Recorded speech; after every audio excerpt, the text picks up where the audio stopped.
So I have something a little bit different than my normal garbage going on. I've been brought on location to try and get a vehicle running. Let me show you what we're working with here. Yep, here's a weird one for you. It's a 1987 Shelby CSX, which some of you are probably thinking it's a Dodge Shadow, which it is, but it's a Shelby Shadow. It's one of the rarer partnerships between Shelby and Chrysler in the 80s. Pop the hood here for you, or complete popping the hood. Has a Dodge Turbo 2 engine, 2.2 liter, 5-speed, and that's about all that I know. Well, the other thing I know is that it doesn't run. And it did run at some point, and then just turned off one day while they were driving it. And that's the end of that. Oh, there we go. See all of its Shelby goodness there.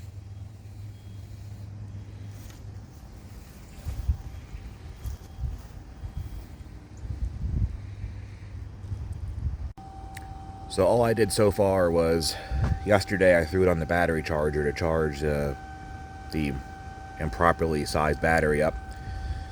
And I guess we're going to see what it does. Apparently at one point it did at least crank. I'm being told it doesn't even do that anymore. So this might get interesting. But, going to see what I can do with it. Okay, so the oil in it is good. Very clean, actually. And there isn't, like, a pile of it, which is good. I don't have a tripod, so the video quality here is really going to suck this video. Just an early warning. What kind of wires do we have here? Magnetico? What the hell is that? Magnico? Magnicor. Oh, yeah, I remember these. All the Turbo Dodge guys will get hard over these. I remember I had these on my Daytona back in the day. What's kind of alarming is there's no antifreeze in it. I don't even hear any hose. So that and the fact I'm being told it doesn't spin is not really a good sign. But I don't know, I guess we'll see what happens when I put the battery on it here.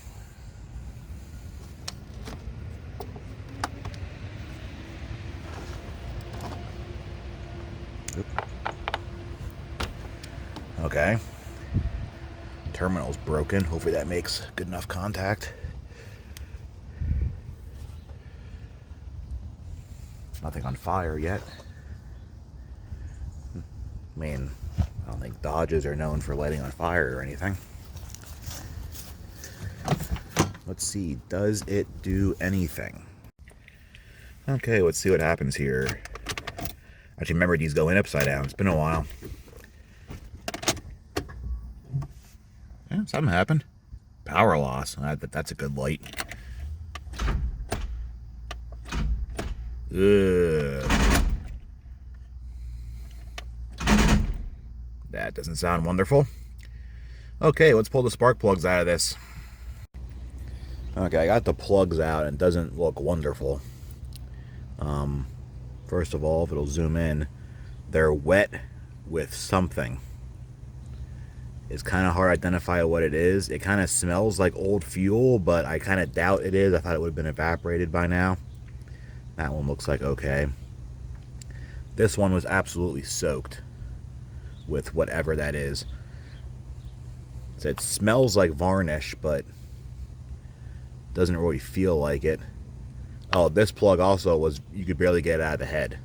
I thought it was going to like break off in there. I don't see anything. So I'm going to see if I can locate some oil or something like that and then try and crank the motor up again. But I have a sneaking suspicion this thing might have a blown head gasket and filled the cylinders with coolant.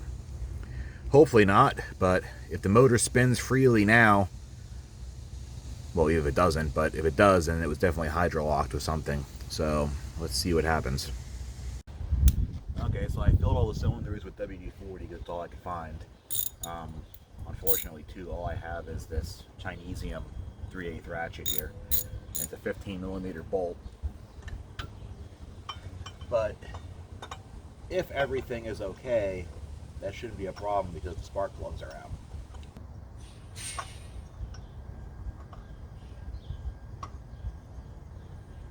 Okay, let's see what happens. Uh-oh. Yeah, the engine's not seized, but I wouldn't say it's good either. Any other ones feel like doing that?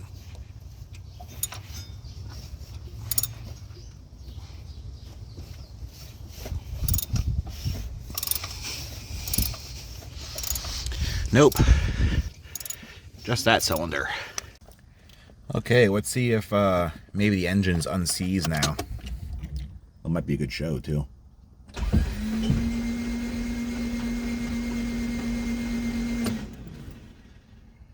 There we go. That's a little better. And by better, I mean the head gasket's blown. But apparently 3 years of mechanics looking at this couldn't figure that out. So that's interesting. So now I guess I get to see who has parts in stock for this, or can at least even get them. Because it looks like it may be needing a head gasket. So I went into town and ordered a head gasket. For some reason, they can't get head bolts or a valve cover gasket really anytime soon. So I guess if I can, I'm just going to slam a head gasket on this and see if the engine even runs. But in the meantime, I think there's more things going on because I don't think it has spark. And on top of that, I don't think that the computer is turning on, which is probably the reason it has no spark. Because when I turn the key on here, I do not get a check engine light. See, nothing. Do get a tack signal, but I also notice when I crank it, I don't get an oil pressure warning. So I don't know if that goes to the computer or not. So I'm going to check for spark, because even before the head gasket like hydro-locked the motor, supposedly it didn't run.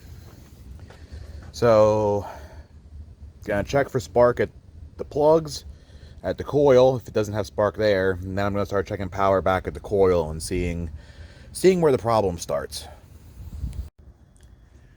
So aside from working on that nice Shelby there, which I'm not sure if I'm going to be showing in another video or in this video. Well, basically, if you're seeing this now, it has its own video. But I'm also going to work on this here. I think it's a 66 Barracuda.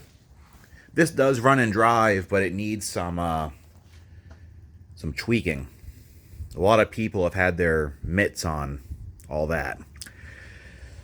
So, saw it run last night, and it seems to run like okay. I did notice right away a high-pitched whistling, and after some investigation, the carburetor gasket was leaking like in this vicinity here, and has an Edelbrock, like a 600 on it. Has a thin paper gasket. So first thing I'm going to do is I found the nice like Edelbrock heat insulating gasket on her wall of stuff here. So I'm going to do that, and then I also see that they must have cut down bolts to make studs, and they're all different lengths for some reason. They're also bent. Like this one's bent that way, that one's bent that way. So that's not good. So I ran and got proper carburetor studs. So I'm going to start there and then see how well I can get it running. And the other thing I noticed too is I think this is an uncapped vacuum source. Like for some reason these are like compression fittings or some kind of thing. This goes to a factory like a economizer vacuum gauge in the car. But I might just block that off for now just to rule any vacuum leaks. And then, like I said, see how well it gets running. This is a 318. This was originally a 273 car, I think, which I believe is the motor sitting there. That's a Poly 318, that one on the right. And then the other issue I see right away is that this alternator is like, yeah, kind of out of whack. You can see it's eating the belt.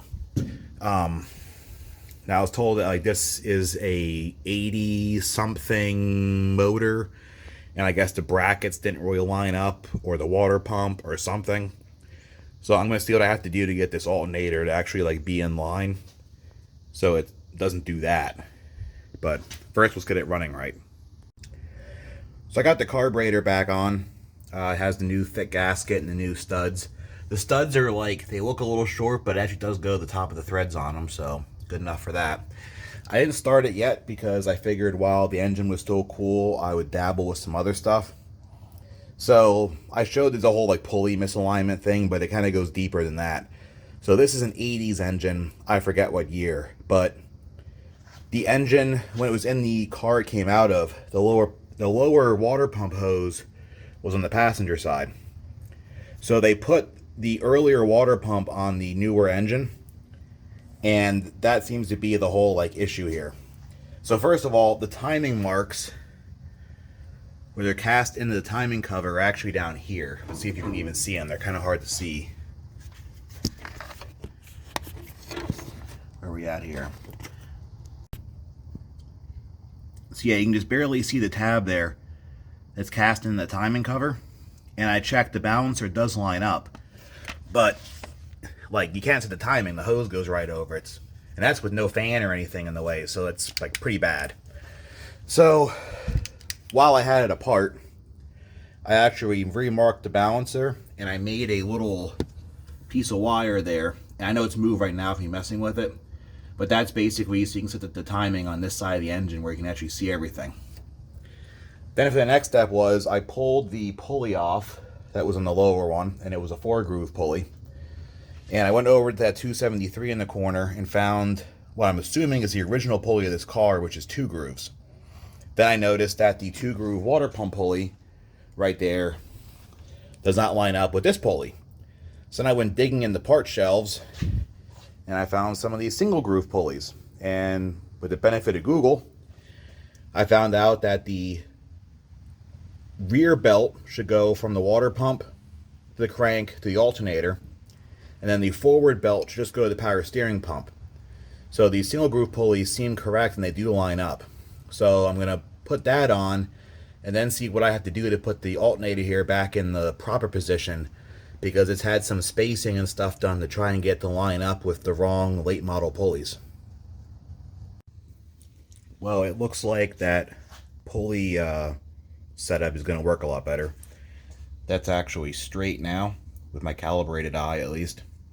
Put a new belt on it. I'm going to leave the fan off. I convinced them that that's a good idea. Got this nice 16-inch Flexolite from O'Reilly's. I'm not used to having an O'Reilly's around here, so I decided to go on vacation, so to speak, and go to one. Here's the original fan, direct drive 4-blade.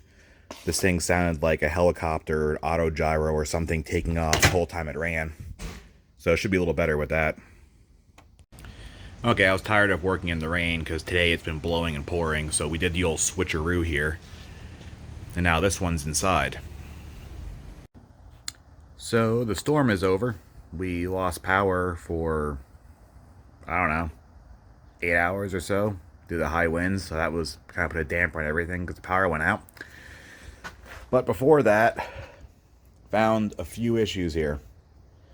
So the computer was not getting power because this pink wire was not getting power. So this is the input to the computer, and the output is that green and black wire, and that's what powers the coil and the injectors. So this was intermittently getting power. You shook like this, and you heard stuff turn on under the hood. So I suspect this fusible link is bad. Right now the power seems to be working, but I would like to bypass this and run a fuse up to the battery here, because this is just like a mess of factory fusible links in this area. So I don't know how many of them are actually bad or anything, but this one's probably broken. It feels real squishy and soft. But even when there's coil power, the computer is still not pulsing the coil. I actually caught like triggering at the fire, so it still has no spark. Unfortunately, to diagnose this properly, you actually need like an OBD1 Chrysler scan tool and a breakout box to test things. So, or a scope, which I also don't have. So we're hoping it's going to be the Hall effect sensor or the distributor pickup or the cam sensor, whatever you want to call it, and see if that works. So interesting thing to note, these pickup coils for the turbo engines have two pickups. One is for the ignition, one is for the fuel injector. If this was a non-turbo, it would have a throttle body injection, where it really doesn't care when the injector fires, so it only has one, strictly for the ignition. And when you look at the distributor, oops, just gonna chip and bust my ass, you'll see one of these little shutters has a hole in it. That is what interrupts the pickup for the injector, so it knows what cylinder you're firing. But these shutters go through that pickup coil, and this is what basically determines how the computer can read the position of the engine, or at least the RPM. So if that's bad, the computer won't know what to do to fire the coil or the injectors, etc. Apparently it also triggers, once it sees RPM, it actually triggers the auto shutdown relay to power things up again. So I noticed, like, when we have key on, we have power at the coil for like maybe a second or two, and then that's it. There's none when cranking. So if the car is not seeing RPM, it won't actually continue to enable the fuel pump and the ignition and all that. So hopefully this does it. If not, then I'm kind of down to it being these wires between the pickup coil and the ECU, or possibly a bad ECU. But that was already changed. There's the guts of the old one. But I plugged that in just like that, like in Terminator mode, and it still does the same thing. It just powers up and then turns right off again. But we still have an improvement because this pink wire has power now, so moving in the right direction. I'm still completely disregarding the blatant blown head gasket. Just trying to get spark and then maybe see, the engine will fire up with no coolant in it. Okay, key on.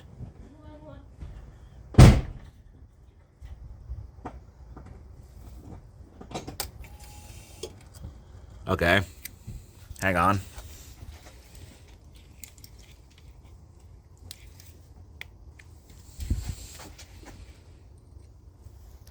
Crank it. Yep. It's gonna have spark now. Really? Yeah, let me just hook it back up. Okay, crank it again. Yep.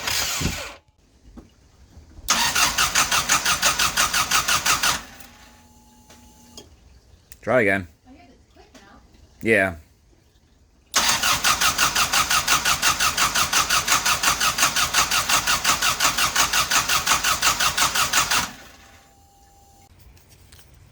Okay, crank it. Keep cranking it until it fires.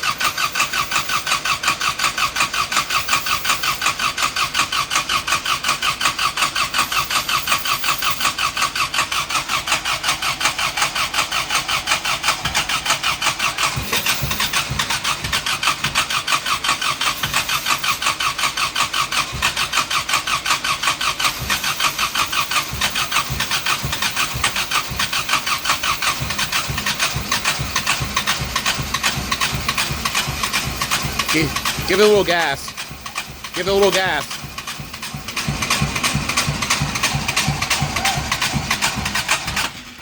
Yeah, it's only firing on like one cylinder. But it is firing. It's firing though. Let me know when you're ready. Yep, go for it.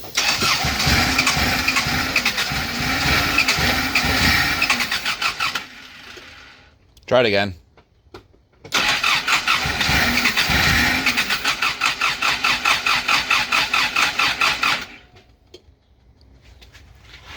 Try it again.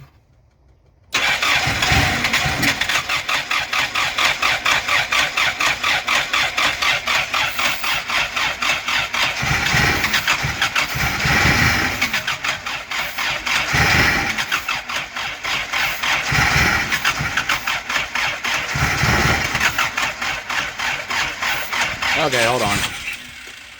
That battery's going dead. You want to try cranking again just for fun? Let's see what happens. Go ahead.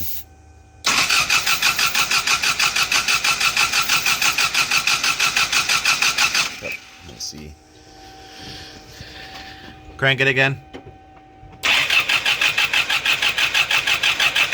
Yep. No spark again. Interesting. So we were real close, but no luck. So you saw it kind of firing, kind of chugging. The reason I found out was it was only firing these two cylinders. Now normally you would think distributor cap, but when you actually put the multimeter on the ground of the coil, it would flash twice, and then a pause, and then twice again. So for some reason the computer is only firing two in a row, and then nothing, and then these two again, which is weird. I mean, I don't understand how it could do that. So we have four shutter wheels, or four shutters on the wheel there. Chrissy had another pickup coil, surprisingly. Put this one in, it's completely dead out of the box. So there's your aftermarket parts for you. So no one else in town has one. The one we put in it, which I don't even know where I lobbed that one now. Oh, it's right here in front of my hand. This is the one that pulses twice. So I don't know if this is actually, this pickup is only for some reason picking up two pulses and the computer is good, or vice versa. If this is good and the computer is actually also shot or something. It's kind of hard to figure out. Unfortunately, there's no more of these to be had within the next couple days. They're order everywhere. Like Wednesday be the soonest, I think. It's a Sunday right now. So I'm going to try and see if I can somehow simulate the wheel passing by these. Apparently you can do it with a feeler gauge and then measure the voltage, because we don't have a scope here to really do it properly with. But I think pretty much either option here means this car is not going to run in the time period that I'm here, at least more than it just did. So here's how the Barracuda has been going. As I say, we got the pulley situation figured out. That works nice now. Put the electric fan in. It's just a 16-inch like part store electric fan. I think it's a Flexolite, but it was just at O'Reilly's. Got the fan temperature controller. And I don't use these how you normally use them, because people burn their stuff up. I don't like running any kind of current through these. So what I'm actually using it for is it senses the temperature through its little thermocouple. And this just grounds a relay, which you can see runs through the circuit breaker. And that's what actually puts the load to the fan. So really there's no amp load going through that switch. And that seems to work a lot better than putting an actual ground or hot through this, like in between the fan. So that works good. I know the wiring is a little bit, but I don't like using these like plastic, just colored connectors, but that was all that was available to me. So it is what it is. Same thing up there. I don't really do that. The gauge is not very big, but the gauge on the fan was not very big. It was 14 gauge coming off the fan. So normally I would use 10 gauge, but if the fan manufacturer deems that to be good enough, then sure. The fan also claims it only draws 11 amps. I think that's a complete lie. But we'll see how this works. At least there's a fuse in it. So that's all good. It comes on when the engine's roughly hot, because I don't have a temp gauge or a thermometer, so I just kind of guesstimated. I hooked the electric choke up because that was just like chicken wired open. You might have seen this in the background, that they just had this pulled back, so the choke was always wide open. So I grounded that out. I ran the hot over to the coil, which normally I wouldn't do because it seems like a sin, but there's like a crime against God happening back here with like that kind of connector, so that's never good. And I noticed that they seem to have the ballast resistor bypassed even though it's still hooked up. So like the wire for the coil does not run to the ballast, it runs direct, so I don't really know what that's accomplishing. So we'll just go with that. So, but it works. Worst case scenario, maybe it'll blow a fuse or something like that. This is too much of an amp draw. But I checked it last night and it gets 12 volts and everything's good. Oh, by the way, the car has a Petronics in it. That's probably why they've been doing this, whatever you want to call it here. So usually these run on full 12 volts, not the reduced voltage to the ballast. So I tried to avoid dealing with any of that because the car ran, so we'll just ignore that. But yeah, it's pretty good then. Just have to tighten up an exhaust leak on the driver's side, and I think it can go for a run. I already tuned it in. As the car was, the timing was like way too advanced at idle. I think it had like 20 degrees initial with no vacuum advance. And the carburetor was leaned, like the screws were turned almost all the way in. So between fixing the vacuum leak and the timing and the air mixture, it seems to run a lot better now. It fires right up when you turn the key. There's no, like, you don't have to pump it like a wild animal to get to start. So once we tighten the exhaust up, we'll see how it runs.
Well, time's up. I'm getting ready to go to the airport, but here's where I left off with the two cars here.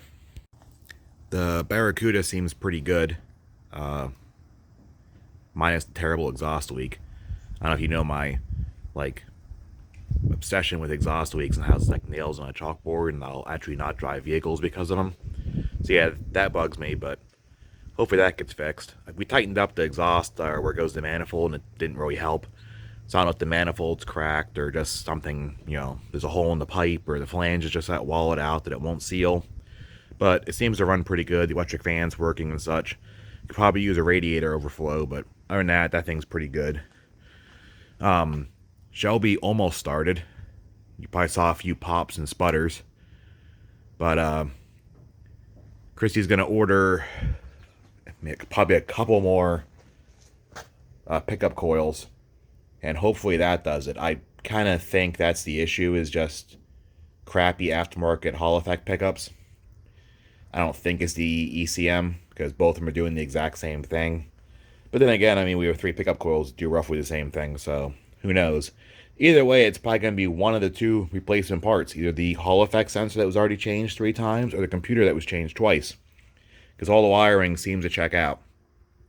So hopefully that fixes it.